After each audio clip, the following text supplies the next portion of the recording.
नमस्ते, मेरा नाम अनिल शारदा है और आप दी जर्नलिस्ट अड्डा देख रहे हैं। बिहार सफ़र बीच में एक हफ्ते के लिए रुक गया था। क्यों? क्योंकि कुछ कारणवश दिल्ली जाना हो गया था। 19 ज़िलों का सफ़र अभी तक हम लोग कर चुके हैं और ये गोपालगंज जो है वो 20वें ज़िले में आता है। इसके पहले 2 वीडियो किया गया था। अब दोबारा जो शुरुआत है वो शुरुआत होती है बरौली से। बरौली यहाँ का विधानसभा भी है, बरौली प्रखंड भी है और प्रखंड का गांव है देवापुर। देवापुर में इस वक्त हम बैठे हैं। मुद्दे तमाम हैं क्योंकि चुनाव आने वाला है और 2 से 4 महीने के बीच यहाँ पे वोटिंग भी शुरू हो जाएगी। अब यहाँ के मुख्य जो मुद्दे हैं मैं तो जान गया हूँ।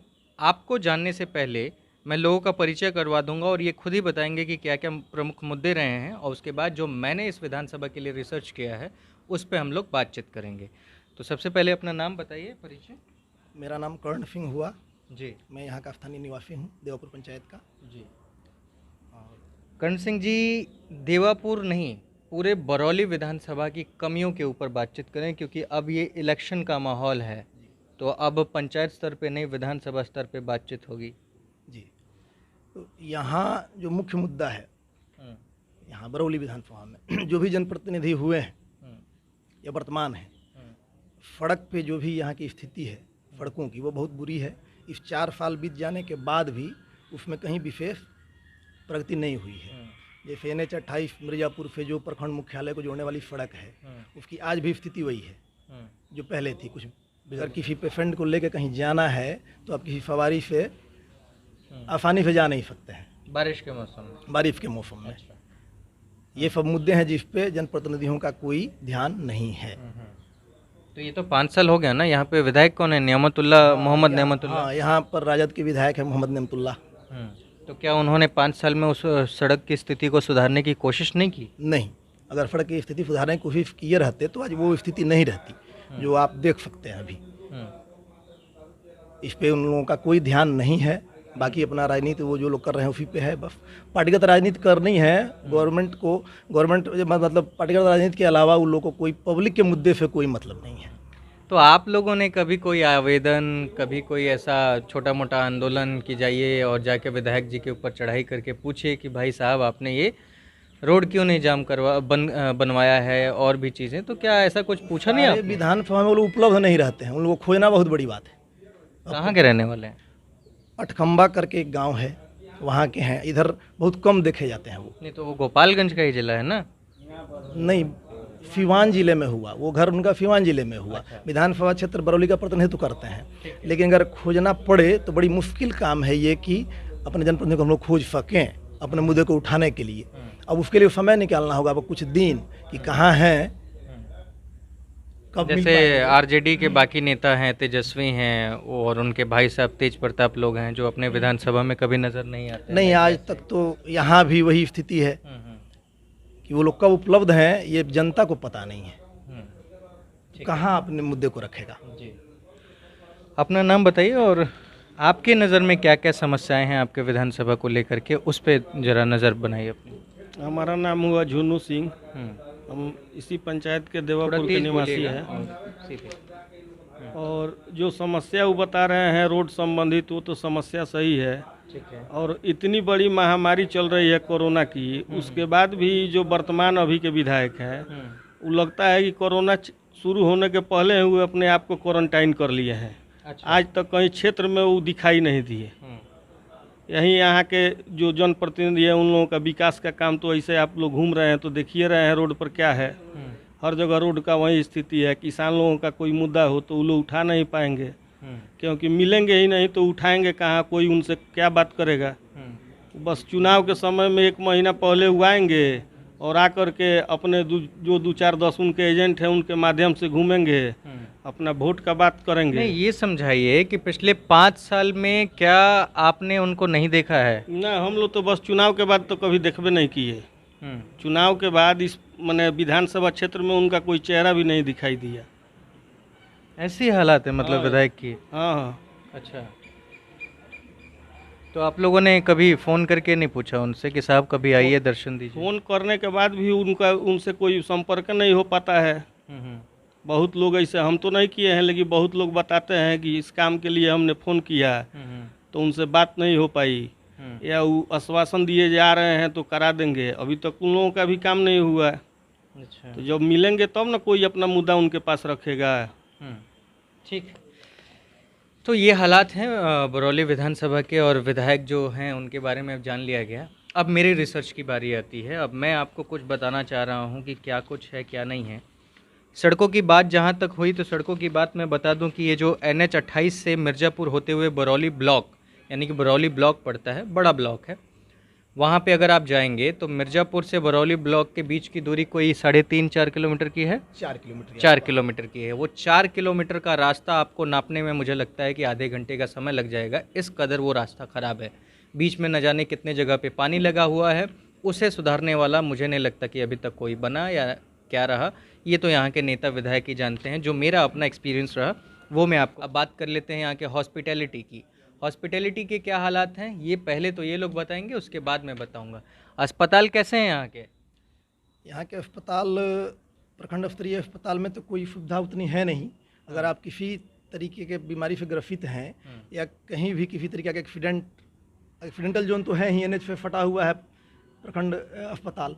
वहाँ अगर आप जाते हैं तो वहाँ एक ढर्रा चलता है जो उपलब्ध है, ड्रेसर है, कंपाउंडर है, कौन है आपको पता नहीं चलेगा। डॉक्टर उपलब्ध रेयर केस में रहेंगे, और बस वही है कि प्राथमिक उपचार करने के बाद एक स्लिप बनाया जाएगा, रेफर टू गोपालगंज। गोपालगंज पहुँचेंगे तो रेफर टू गोरखपुर। ये यहाँ का चलन है। यहाँ आप ट्रीटमेंट नहीं करा सकते हैं, उसकी कोई व्यवस्था यहाँ उपलब्ध नहीं है। बस रेफर का पुर्जा बनाने के लिए आप जा सकते हैं, इसके अलावा कोई काम वहाँ नहीं तो होता मतलब यहाँ के जो सरकारी अस्पताल हैं, तो पूरे बिहार लेवल में भी यही है। तो आपके कहने का मतलब है कि बस रेफर करवाना है तो आप अस्पतालों में जाइए, काम कुछ नहीं हो रहा। नहीं तो आपको अगर कुछ अपना ठीक होना है, ट्रीटमेंट कराना है, तो आप निजी अस्पताल का रुख कर सकते हैं। ये तो यहाँ के लोगों की ये जो डॉक्टर हैं यहाँ पे, वो डॉक्टर क्या प्रॉपर यहाँ पे मिलते नहीं हैं, रहते हैं कि नहीं रहते हैं? हमेशा तो उपलब्धता है नहीं। जब हैं तो वो लोग जहमत नहीं उठाते हैं कि हम ट्रीटमेंट करें। रेफर कंपाउंडर है, वो अपना जो करना है करेगा। वो लोग खड़े हो गए तो बहुत बड़ी बात है। बस तो ये लोग रहते कहाँ हैं डॉक्टर लोग, मतलब कहाँ के होते हैं? आपके जिले के ही होते हैं या बाहर से अपॉइंटमेंट होते नहीं, हैं? बाहर से भी अपॉइंटमेंट है। गवर्नमेंट जॉब में है तो बाहर के होंगे, जिले के तो हमको नहीं लगता कि हैं। बहुत कम होंगे ऐसे जो जिले में पोस्टेड होंगे। शायद ऐसा प्रोविजन नहीं है गवर्नमेंट का। मेरे कहने का मतलब ये है, मैंने ये सवाल क्यों पूछा, ये इनलॉजिकल भी था, लेकिन इसमें भी लॉजिक मैं आपको ढूंढ के बताता हूँ कि ये जो डॉक्टर हैं अगर बाहर से आए हैं तो उनके पास दूसरा यहाँ पे कोई काम तो है नहीं, वो डॉक्टरी ही काम है, पेशा है, तो कम से कम उनको उपलब्ध होना चाहिए। जो लोकल स्तर के लोग होते हैं वो अपना क्लिनिक भी बना के बैठ जाते हैं, तो कभी वहाँ कभी यहाँ। तो जब ये लोग बाहर से आते हैं तो कहाँ चले जाते हैं? किसी ने सवाल नहीं पूछा, डीएम को आवेदन दिया गया, जो यहाँ का हेल्थ अफसर है, अधिकारी हैं, उनसे बातचीत हुई क्या? तो जो अगल बगल के जिले के जो डॉक्टर यहाँ पोस्टेड हैं, वो अपना निजी क्लिनिक भी वहाँ रखे हैं, तो वहाँ टाइम ज़्यादा देते हैं। अब क्या फिटिंग है उन लोगों की CF से, अब तो वो बताएंगे। हम लोग के लिए निजी तो क्लिनिक बाहर वालों के लिए तो नहीं होगा ना? नहीं। अब जैसे सीवान के जो डॉक्टर यहाँ पोस्टेड हैं, तो उनका निजी क्लिनिक बगल में है। सीवान फटे हुए है बरौली से, तो वहाँ निजी क्लिनिक चलाते हैं। यहाँ अपना फॉर्मेलिटी पूरा करते हैं, या रात में ड्यूटी जान के लिया कि रात में हम हैं यहाँ, सोए हैं, बाकी काम तो रेफर कंपाउंडर नर्स कर ही रहे हैं। यही स्थिति है। ठीक है। और यहाँ पे एम्बुलेंस वगैरह सब? एम्बुलेंस की सुविधा तो है, मतलब कुछ कम अधिक कहिए जो भी है, लेकिन एम्बुलेंस की सुविधा मिल जाती है। तो फ़ोन करने से आ जाता है? हाँ, फ़ोन करने से टाइम टेकिंग तो होता है, लेकिन उपलब्ध हो जाते हैं। एम्बुलेंस वाले उपलब्ध हो जाते हैं, इसलिए कि वो लेकिन लोग भी मुखिया ये हमारे साथ, आप ही अपना जरा परिचय दीजिए एक बार। नन्हे सिंह मुखिया प्रतिनिधि हुए हम देवापुर पंचायत के। ठीक है। मुखिया कौन है आपके घर में? मेरे माता जी हैं। ठीक है। ये नन्हे सिंह हैं। नन्हे सिंह की माता जी यहाँ से मुखिया हैं, और इन्होंने अभी हाल ही में कुछ देर पहले जब हम लोग की बातचीत हो रही थी, तो अब इन्होंने बोला था कि फ़ोन करने पे एम्बुलेंस से पहले पुलिस आती है। हाँ, रोड पे अक्सर रोड पे हम लोग NH के किनारे हैं, अक्सर एक्सीडेंट होती रहती है। हम लोग एम्बुलेंस को फ़ोन करते हैं हॉस्पिटल को। घटना सुबह 10 बजे घटी हो, 2 बजे तक एम्बुलेंस, पता चलेगा ड्राइवर नहीं है, पता चलेगा कि मरीज़ लेके गया है। लेकिन हम लोग आसान समझते हैं कि थाना को फ़ोन करें, थाना में गश्त की गाड़ी रहती है, थाना आके टाइम से पेशेंट को उठाता है, लेके हॉस्पिटल पहुंचा देता है। मतलब एम्बुलेंस जैसी सुविधा थाना में उपलब्ध है, ये चीज़ मिलता है। ये आपने कहीं नहीं सुना होगा, ये बिहार में ही देखने को मिल सकता है। और गोपालगंज का बरौली विधानसभा है, जहाँ पे एम्बुलेंस से पहले थाना आ जाता है, हर जगह एक ही डायलॉग होता है कि पुलिस को फ़ोन करो तो पुलिस समय से पहुंचती नहीं है, घटना के बाद आती है। यहाँ पहली बार होता है कि एम्बुलेंस की जगह पे पुलिस वाले आ जाते हैं और मरीज़ की कई बार जान बच भी जाती है। हालांकि NH है तो बहुत कम ही ऐसा होता होगा, लेकिन फिर भी तो ये हालात हैं। अगली बात हम यहाँ पे करेंगे, कोरोना पेंडेमिक के दौर से पूरा देश गुजर रहा है, बिहार इससे अछूता नहीं है। इस दौर में जो बाहर से लोग आ रहे हैं, जो बाहर से मज़दूर आ रहे हैं, उनके रोज़गार की बहुत कमी है। सरकार दावा तो कर रही है कि हम मज़दूरों को रोज़गार दे रहे हैं, मनरेगा के तहत दे रहे हैं, मनरेगा में बहुत सारी नए प्रोजेक्ट्स पे काम उनको देने की बातचीत कही जा रही है। पर मनरेगा में होता क्या है, क्या आपने कभी इसके बारे में जाना है? अगर नहीं जाना है तो मैं बता देता हूँ। मनरेगा में 365 दिनों में से सिर्फ़ और सिर्फ 100 दिन काम करने के लिए जो मज़दूर हैं उनको अपॉइंट किया जाता है। पहले मनरेगा की बात करेंगे, मनरेगा के बारे में जान लीजिए कि कब क्या और किस तरीके से शुरू हुआ। तो मनरेगा का पहला जो प्रपोज़ल रहा वो सन 1991 में PV नरसिम्हा राव की जो सरकार थी उसमें ये प्रपोज़ल आया था, और जिसे लागू करते करते यानी कि लॉन्च करते करते 2006 का वक्त आ गया। 2006 में डॉक्टर मनमोहन सिंह की गवर्नमेंट हुआ करती थी, यानी कि कांग्रेस की सरकार थी। इसके बाद ये मनरेगा लॉन्च हुआ और बाद में इसको, मतलब उस समय नरेगा था, बाद में इसको मनरेगा का नाम दिया गया और ये काम होना शुरू हो गया। अब इसमें कैसे काम होता है, तो एक मज़दूर साल भर में यानी कि 365 दिन में से 100 दिन ही काम कर सकता है, और उसका मिनिमम जो वेजेस है वो 192 रुपये है, यानी कि 100 दिन multiply by 192 is equal to 19,200 रुपये एक जो आम मज़दूर है वो कमाता है। अब आप समझिए कि अगर वो मज़दूर गांव में ही रहता है, यानी कि बिहार के किसी गांव में ही रहता है, वो 100 दिन में 19,200 रुपये कमाता है, तो क्या साल भर उसका परिवार 19,200 रुपये में चल जाएगा? क्या इसका जवाब सरकार को नहीं देना बनता है? क्या सरकार से ये सवाल नहीं किया जाएगा? सवाल तो किया जाएगा, और जवाब देने के लिए नीतीश कुमार न जाने कहाँ हैं, क्योंकि सिर्फ सुशासन बाबू के नाम पे सरकार बना लेना और उसके बाद उसको चलाने की जो कवायद करना, ये कहाँ तक ठीक है? हकीकत के साथ तो जानना पड़ेगा ना, मनरेगा में कितना काम होता है ये दिल्ली वालों को भी जान लेना चाहिए, मुंबई वालों को भी जान लेना चाहिए, और पूरे देश के लोगों को भी ये जान लेना चाहिए कि जो बोलते हैं कि मनरेगा में सरकार नौकरी दे रही है, या फिर सरकार की जो कवायद करने वाले लोग इकट्ठे हो जाते हैं, उनको भी इस बात को समझना चाहिए कि आखिर कितने दिन की नौकरी मिल रही है। 19,200 में क्या आप अपने परिवार को चला पाएंगे? गांव में होने का मतलब ये नहीं है कि खर्चे कम हैं, पर क्या है कि सरकार इस पर ध्यान देती नहीं है।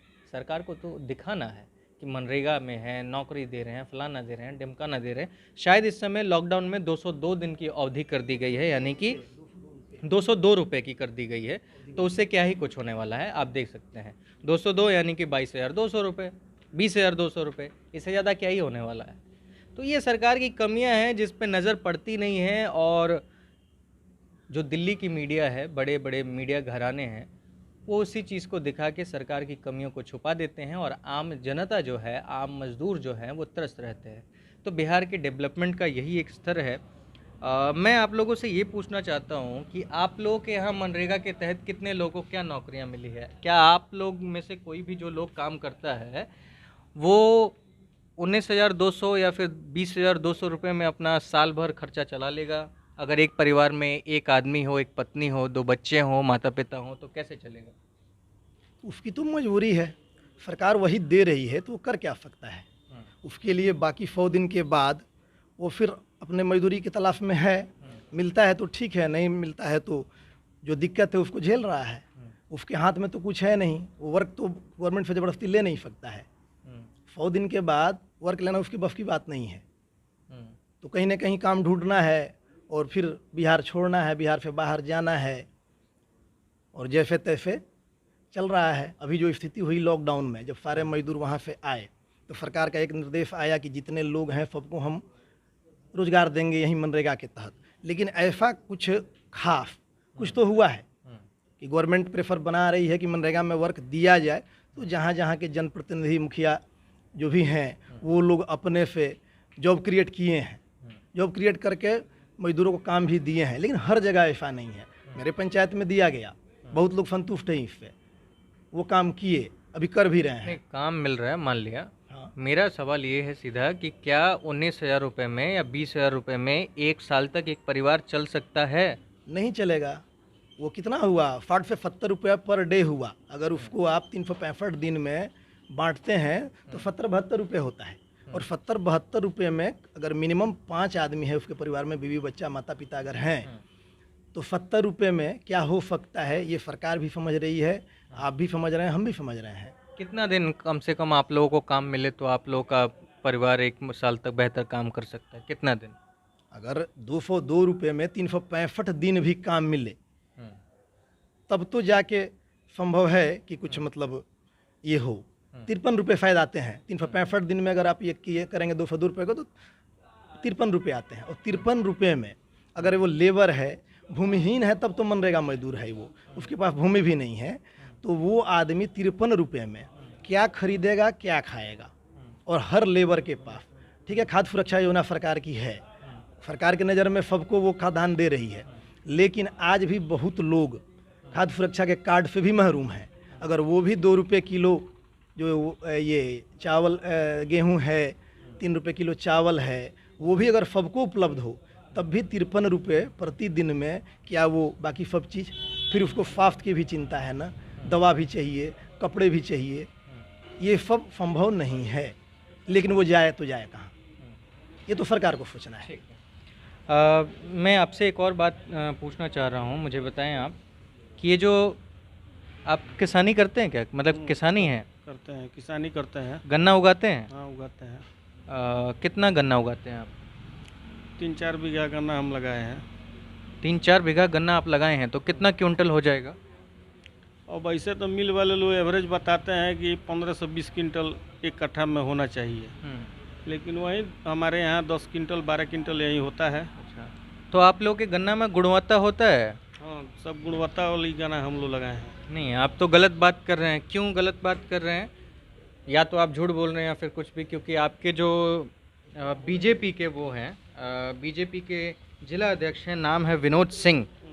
विनोद सिंह जी कहते हैं कि यहाँ पे यानी कि गोपालगंज में चीनी मिलों का जो बंद होना है उसका कारण, सीधा कारण ये है कि जो किसान हैं वो किसान गुणवत्ता वाला गन्ना नहीं उगा पाते हैं, जिसकी वजह से ये सारी चीज़ें बंद हो रही हैं। क्या आपको लगता है कि आप गुणवत्ता वाला जो गन्ना है उसको नहीं बनाते हैं?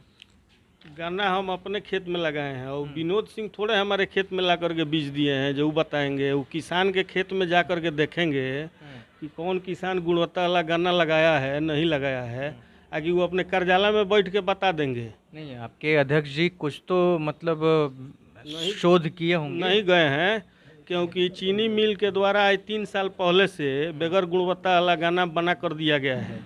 वो ले नहीं रहा है, ले रहा है तो वो भी बहुत प्रेशर पर, जब मिल बंद होने के कगार पर आता है तब वो सब गन्ना वो लेता है। इसलिए हर किसान लोग आज 4 साल 3 साल पहले से सब लोग गुणवत्ता वाला ही गन्ना लगा रहे हैं। ये कह रहे हैं तो गलत बात कह रहे हैं। ठीक है जी, आप क्या कहना चाहते हैं? आपके बीजेपी जिला अध्यक्ष ने जो कहा है कि किसान जो हैं वो गन्ना गुणवत्ता वाला नहीं पैदा कर रहे हैं, जिसके वजह से कमी हो जा रही है और चीनी मिलों को बंद करना पड़ रहा है, लॉस हो रहा है, क्या कहना है आपका? क्या यही कारण है? क्या सरकार की इसमें कोई नाकामी नहीं है? क्या किसानों की कमी की वजह से चीनी मिल बंद हो गया? जी नहीं, ये किसानों की नाकामी नहीं है।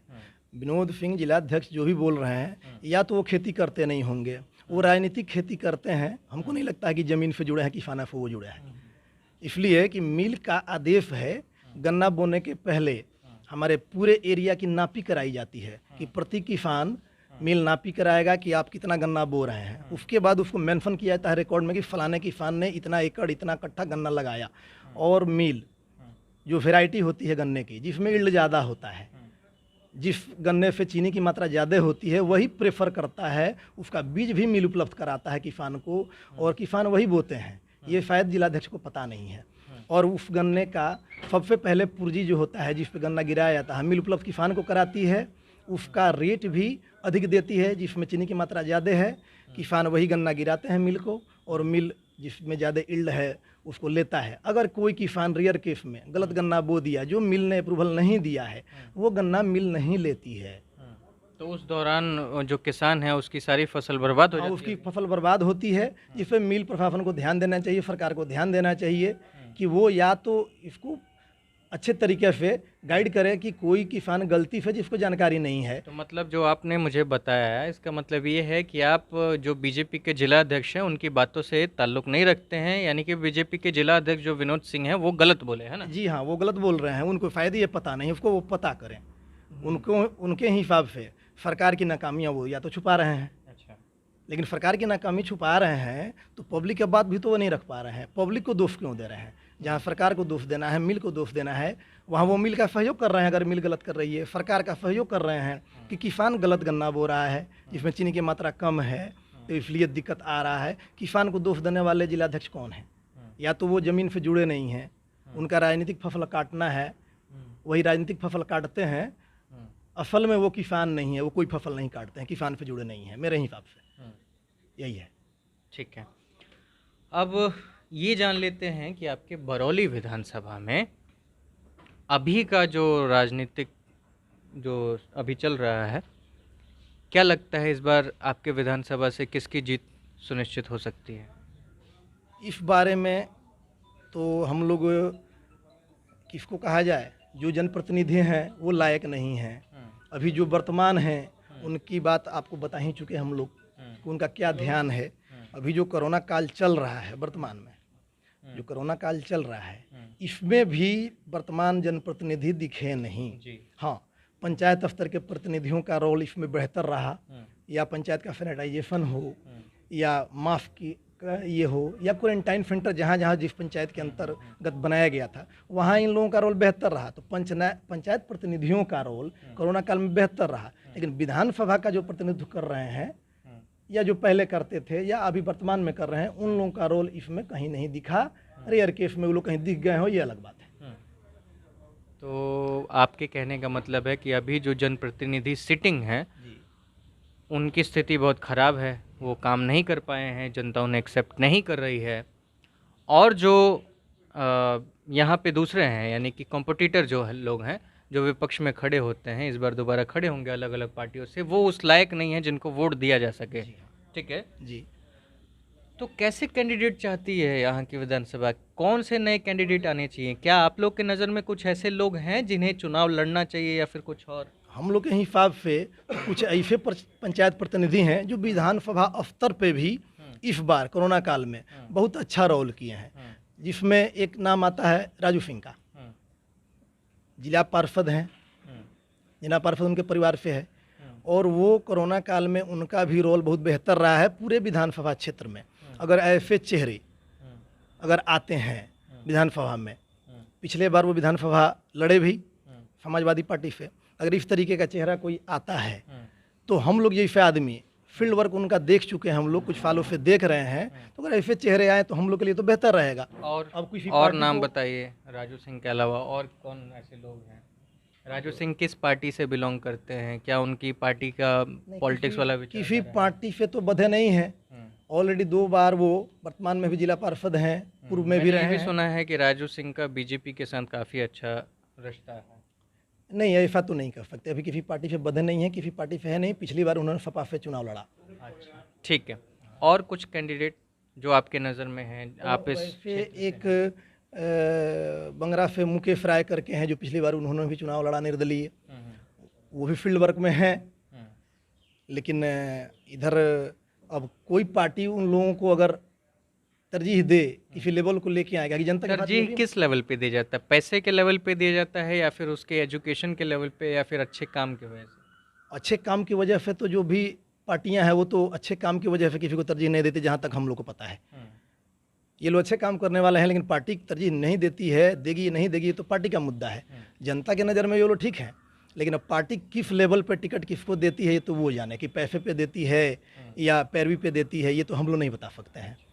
लेकिन बढ़िया चेहरे को पार्टी कहीं तो कुछ दिन से 20 साल से हम लोग देख रहे हैं अपने विधानसभा में, पर्टिकुलर चेहरे हैं जिनको कभी ये पार्टी तरजीह दे रही है, कभी वो पार्टी तरजीह दे रही है।